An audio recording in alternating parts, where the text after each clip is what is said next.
जान जातारी हमरा के ससुराल, तो छोड़ी के जान जातारी हमरा के ससुराल।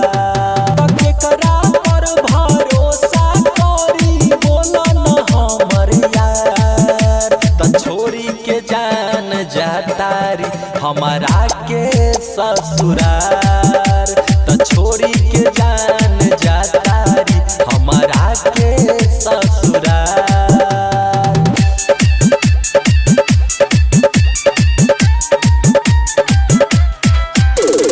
डीजे अरमान आगापुर। तो छोड़ी के जान जातारी हमरा के ससुराल। हम जानहानी की जान मोर नदान बारी हो, चढ़ के जाली डोली ससुरा भइल बेरान बारी हो। हम जानहानी की जान मोर नदान बारी हो, चढ़ के जाली डोली ससुरा भइल बेरान बारी हो।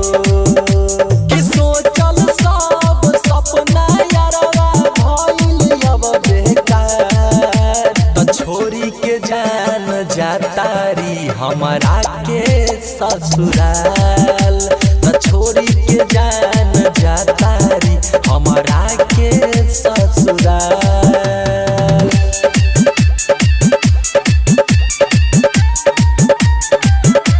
डीजे अरमान आगापुर।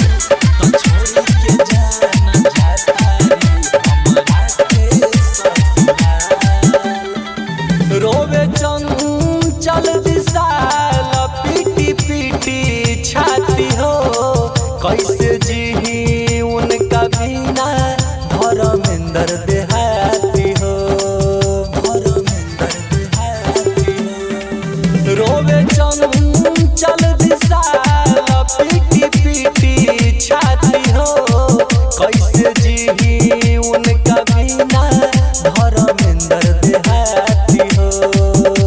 कि दर्द ना सहाई उनकर दिहल हो तनिको यार, छोड़ी के जान जातारी हमरा के ससुराल, तो छोड़ी के जान